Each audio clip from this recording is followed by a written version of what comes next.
regular stormtrooper or fathead, whatever you want to call this guy. What fun!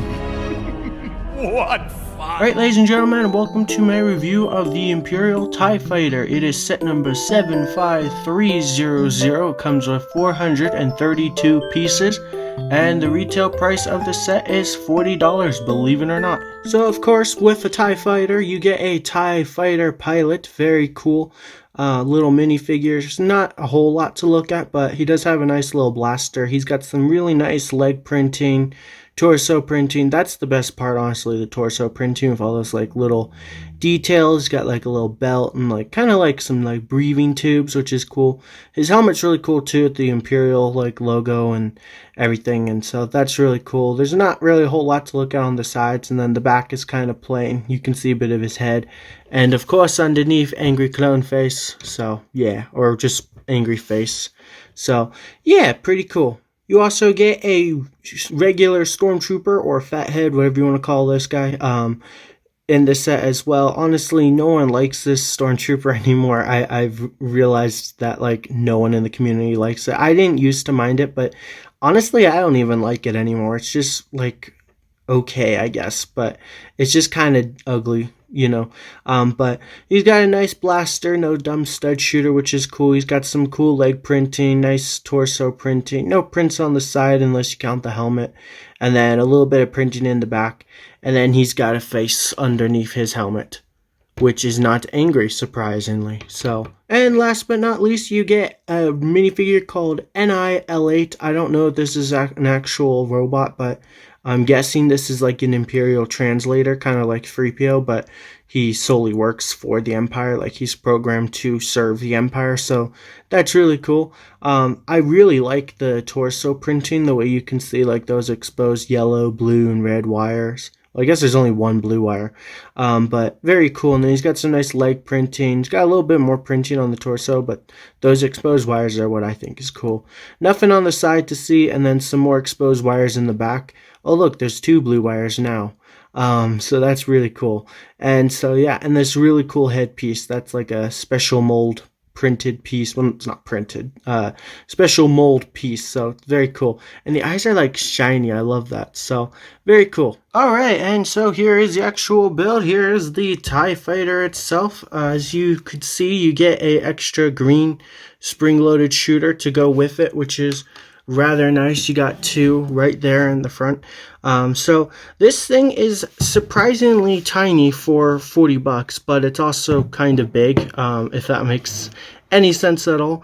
I'm going to do my best to show it, but my camera just won't let me show off the whole thing unless I pick it up like this. So you're going to have to bear with me here, but so we'll start with the very front, the cockpit itself. So you can actually lower down this printed piece, which is really cool, to reveal the cockpit, and you can also raise the roof. I just closed the windshield, or no I didn't. You can also raise the roof. Apparently this piece is actually backwards, and it's a good idea to turn it to make it more accurate.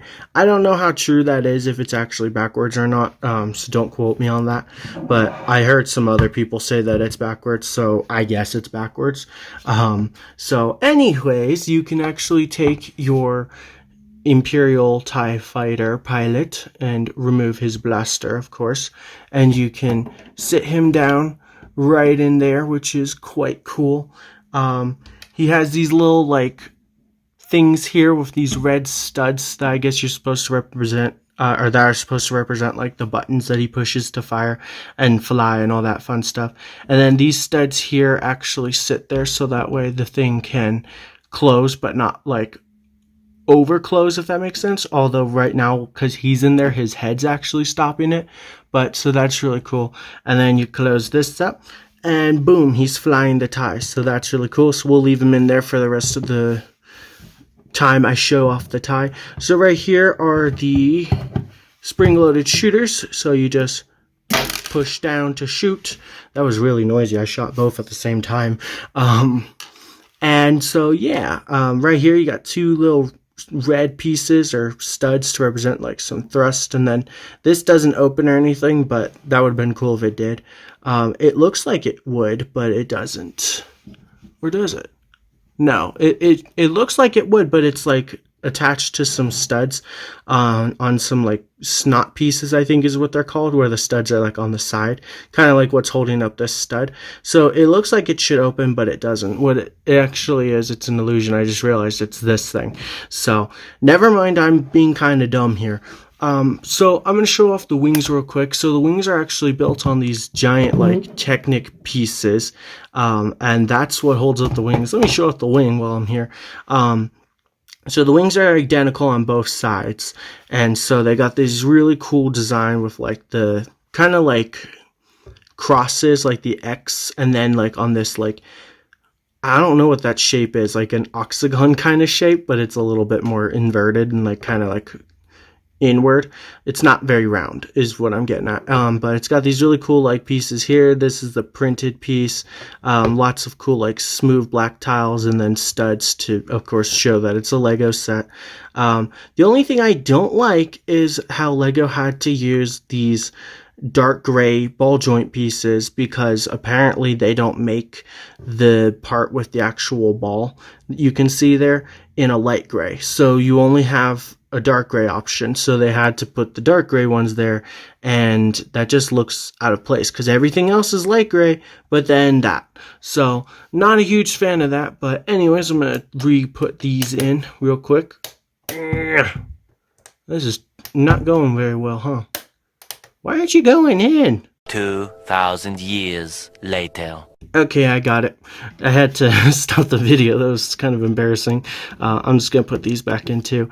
And so, yeah, the wings are the exact same. The only thing I don't like are those dark gray tiles. But they have these nice, like, smooth bits on the sides, so you can actually, like, lay it down. Very cool. There's the bottom, nothing to see. And so yeah, that is the TIE Fighter, and there's the top again. And so there we have it, the rather nice but tiny small TIE Fighter. It's interesting to me that LEGO decided to make a $40 TIE Fighter instead of a traditional like $80 or $90 TIE. I wonder what a $90 TIE Fighter would have looked like right about now, honestly, like a new one. So I'm kind of disappointed that they only made a $40 TIE, because this one's just very, very tiny. It's a tiny TIE Fighter. But yeah, so I'm gonna give it an 8 out of 10. It's pretty cool. The minifigures are pretty decent. And so it's a rather nice TIE, and I'd suggest that you get it. So do let me know what you guys think of it in the comments down below. And also leave a like on this video if you enjoyed, and thanks for watching.